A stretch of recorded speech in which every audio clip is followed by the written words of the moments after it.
একটা সন্তান সে জানে না কে তার বাবা, জানে শুধু তার মাকে। একটা সন্তান যদি জারজ হয় তাহলে সেটা তার কি দোষ? দোষ তো সেই পশুরূপী মানুষটার, যেই পশুরূপী মানুষটা তাকে অবৈধভাবে জন্ম দিয়ে পালিয়ে গেছে।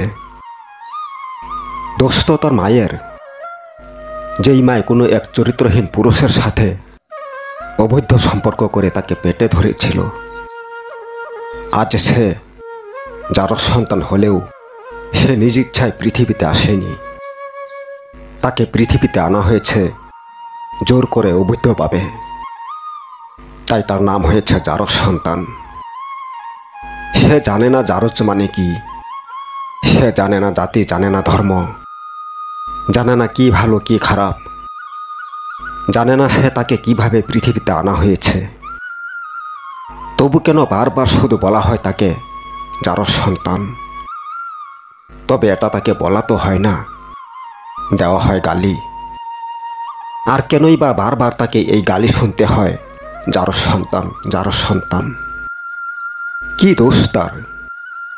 কি অপরাধ করেছে সে? ও, তার অপরাধ বুঝি এটাই, সে অবৈধভাবে জন্মগ্রহণ করেছে। সে অবৈধভাবে জন্মগ্রহণ করেনি, তাকে জন্ম দেওয়া হয়েছে অবৈধভাবে। কোনো সন্তান অবৈধভাবে জন্মায় না। সে জারজ হোক আর যাই হোক, তাকে জন্মানো হয়।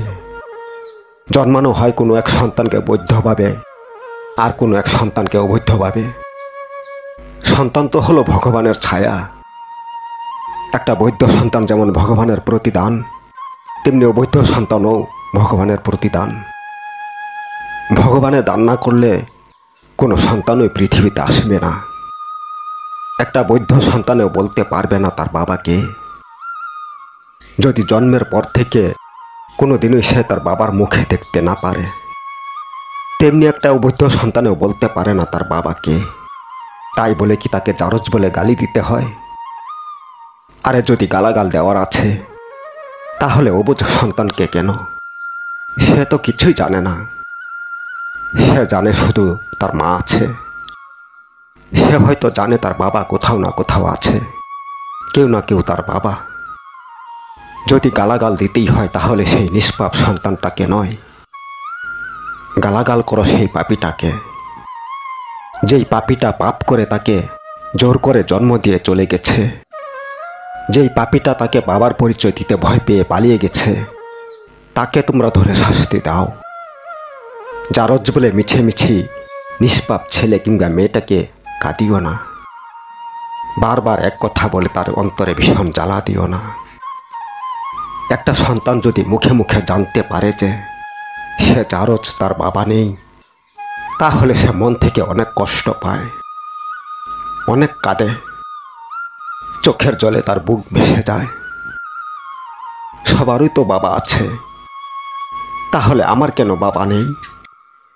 কেন আমি বাবা ছাড়া জন্ম নিয়েছি? আমার মাই বা কেন আমাকে অবৈধভাবে পেটে ধরেছিল? এমন অনেক প্রশ্ন উঠে তার মনে সে যখন জানতে পারে যে সে একটা জারজ সন্তান, বাপহীন সন্তান। তাই জারজ বলে তার কি দোষ? সেও তো স্বাভাবিকভাবে জন্ম নিয়ে এসেছে এই পৃথিবীতে। সেও তো বেঁচে থাকার জন্য এসেছে এই পৃথিবীতে। সেও আর 5টা ছেলে মেয়েদের মতোই হেসে খেলে জীবন কাটাতে চায়। সেও খেয়ে পরে মানুষের মতো মানুষ হতে চায়। সে মা ডাকতে পায়, মায়ের স্নেহ ভালোবাসা পায়, কিন্তু মনে কষ্ট এটাই, সে তার বাবা দেখতে পায় না, বাবা বলে ডাকতে পারে না। এমনিতেই তো তার মনে কষ্ট, তার বাবা নেই। সে তার বাবার স্নেহ ভালোবাসা পায় না। তার মাঝে আরো কেন কষ্ট দাও তোমরা? তাকে জারজ বলে, বাবা নেই বলে। সেও তো আমার তোমার মতো রক্ত মাংসেরই মানুষ। সেও তো একদিন হয়তো সমাজের চোখে মান্যগণ্য ব্যক্তি হয়ে দাঁড়াতে পারে। তখন তো আর তাকে জারজ বলতে সাহস হবে না। আজ সে জারজ হয়ে এই পৃথিবীতে এসেছে বলে তাকে ভেঙাচ্ছ, বকাবকি করছো। তার বদলে যদি তোমরা জারজ হতে, তার বদলে যদি তোমার গর্ভের সন্তান জারজ হতো, তখন কি তুমি বলতে পারতে জারজ সন্তান? বলতে পারতে না তো।